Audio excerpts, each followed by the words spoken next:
Hello, hello, and welcome to Temple of the False Pod, where our decks are not optimized, but our plays sure as heck are fun. I'm Andy. I'm Bruce. And we're taking a break. We're taking it easy. Easier than we normally do, I guess. Normally we come with the full package. We do it all, and at the end everyone is satisfied. But these today, it's just a quickie. It's just a quickie.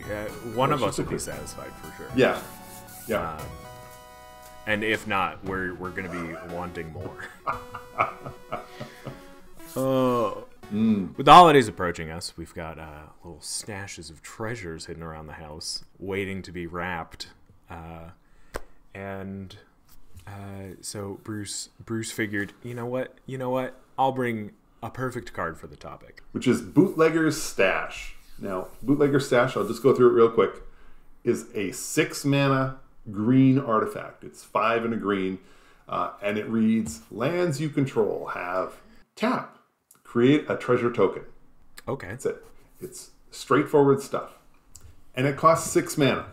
Now, I've repeated that twice, and we're going to come back to that over and over as we talk about this. When this card was revealed, people were going nuts. I remember it probably was like $20 on release. It's now down to 5 for those who care. Under 5, really, which is my kind of budget. But yeah, no, I remember people being like, this is so broken. And like, to an extent, yeah. But like, you got to find those niches for that, right? Right. The reason I wanted to talk about this was because my initial view of this card is so dramatically different from how I see it now. And it is rare that I find a card where I'm like, this card is good and it does this. And only months later say, this card is good, it does that. I was just straight up wrong in my initial assessment. And, normally when that happens, it's because I just say, oh, this card's not very good, or it's good, and it's not one or the other. In this case, I think the card is good, but I think it's good for a different reason than I initially thought. Initially, my thought was, this is going to make for some great ramp. And you say to yourself, Bruce, it costs 6. And I'm like, yes, I know. So it's not early ramp, but once you get enough to be able to play it, there's always turns you tap 3 mana instead of 5, or you tap 4 instead of 6, and you've got 2 lands untapped. My opponents all think that I can do something, and you're holding a pile of nothing in your hand. So on the start of your next turn, you untap the handful of lands that you did tap, and the other ones that were untapped never get used. I looked at my meta, which normally goes 13, 14 rounds in a game, and thought, this is going to be good. This is going to add how many treasures? I mean, even if I only tap 1 or 2 lands each turn, it's an extra 14 mana.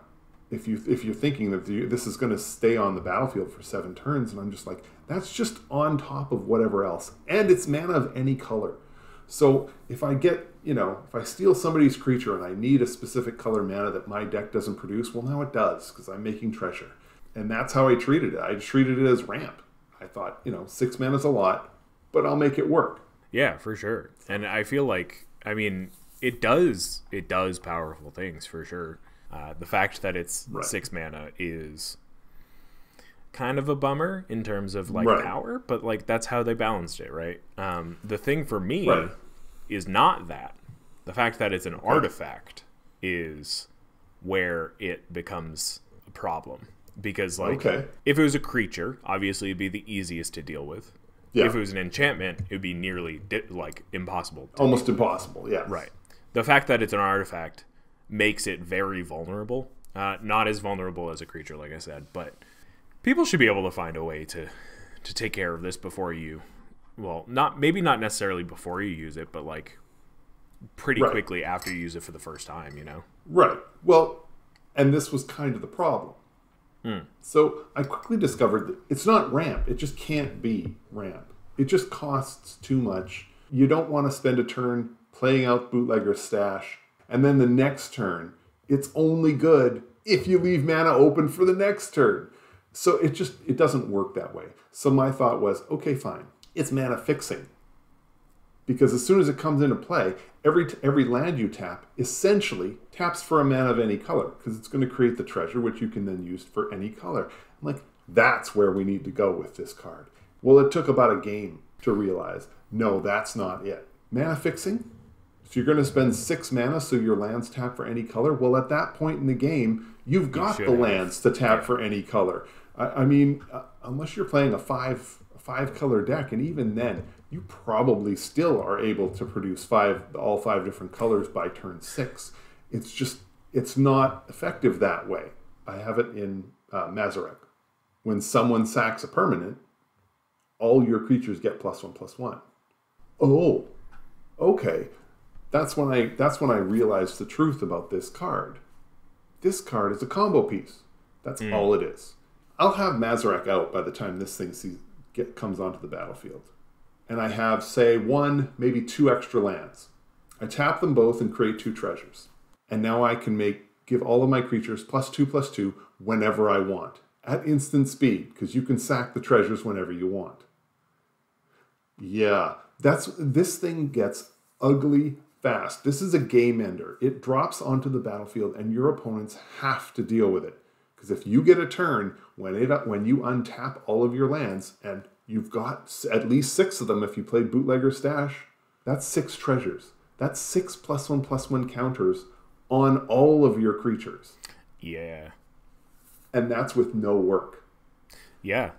It definitely works really well in, obviously, Golgari or Jund kind of areas where you get a benefit from sacrificing or get a benefit from treasures in general. And I mean, yeah, like it's not a card that can stand alone, because, you know, like you've been saying this whole time, all you're doing is just putting your mana away for later. Like you're wasting it one turn to use it a different turn. Yeah. And sure, like there's fixing there, but it's slow. The thing I see this in is my Vazi deck, where I want treasures, because then I can give treasures to my opponents, and like that deck in itself is a bit of a risky maneuver, but also like a bit of a contradiction, because the way I play it's very much like I want my opponents to succeed. My success is secondary to giving treasures away, because I think it's hilarious. Yeah. So like it belongs in that deck, but like that's not to say that like it's a card that belongs in every treasure deck, you know? Right. And this works because Mazarek is just looking for permanents that are sacrificed. Yeah. Mazarek also has Primal Vigor and Doubling Season in it. When I was at PAX Unplugged, I got to play Mazarek. And I got Bootlegger Stash out with a Primal Vigor and a Doubling Season. So now your land taps, you make a treasure. Wait, Primal Vigor says you make 2 of those. Oh, a Doubling Season says 4. So now every land taps and you make 4 mana from each land. Oh, and when you sack one of those treasures, it puts a +1/+1 counter on all your creatures. But it doesn't, because Primal Vigor says it's 2 and Doubling Season says it's 4. So tap 1 land, make 4 treasures, tap the 4 treasures, make 16 +1/+1 counters. Yeah, I appreciate that this is Christmas land here, but it happened. It worked for me. So I'm confident it will work for everybody else all the time, just the exact same way it did for me. It's wild. I mean, like it's a card that's very good in what it does, but that's the only thing. Like outside of those niche cases, it's fine. I think it needs to be in the right deck. This really is a combo piece. Don't be looking at this for ramp. Don't be looking at this for, mana fixing. There are better artifacts that cost a lot less that can do plenty of mana fixing for you.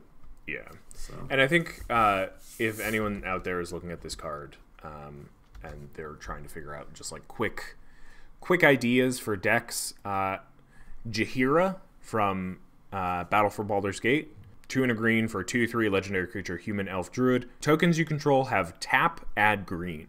So you're tapping your lands to make treasures that tap for green. You don't have to sacrifice. Very nice. Them. So you're just essentially exponentially increasing your mana. Yes. Yeah. And then also Ashaya, Soul of the Wild, a 3/3 legendary creature elemental, star, where Ashaya, Soul of the Wild's power and toughness are equal to the number of lands you control. Not the important part. Non-token creatures you control are forest lands in addition to their other types. So keep your creatures back, let them block, and then either before they die or before your turn starts, tap them, create some treasures. Right. And it's about this like incremental value, I guess, rather than But this card, it obviously people overreacted because I haven't seen anybody play this card other than that one game that you just told me about.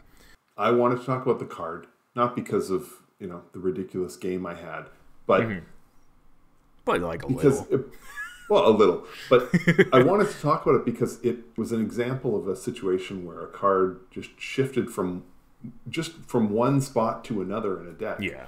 And I hadn't expected that to happen, because it's almost always the case where if it doesn't do what you plan for it to do, then it just doesn't do anything in your deck. So you end up just yanking it out and looking at it and like, well, maybe it'll work in something else. But in this case, it worked in the same deck, just did something completely different. So yeah. Lucky for me, I guess. If you want to check out this card, go, I don't know, go find it. We don't know. Yeah, nobody's sponsoring us. Nobody's sponsoring us. Get out of here. That'll do it for us this week. Because we're Temple of False Pod, where decks are not optimized, but our plays sure as heck are fun. Thanks so much for listening. Thank you so much for watching. If you're watching over on YouTube, give us a little subscribe. And if you're listening, we talked about all these cards that we didn't explain, but they're on the screen on YouTube. So go do that, I guess. We're going to be back in 2 weeks from today with our next season. But we'll also be back next week with a little vignette of my choosing. And I'm not even going to give you a hint. So thank you so much for listening. Thank you so much for watching. Play some Magic for me. Oh, I'm Andy. Yeah, you are. And I'm Bruce. Play some Magic for me, and may your 5th land be the Temple. Bye! Wait. Before you go, just wanted to say thank you for listening. You can reach out to us via email at falsepodmtg@gmail.com or on Twitter @falsepodmtg.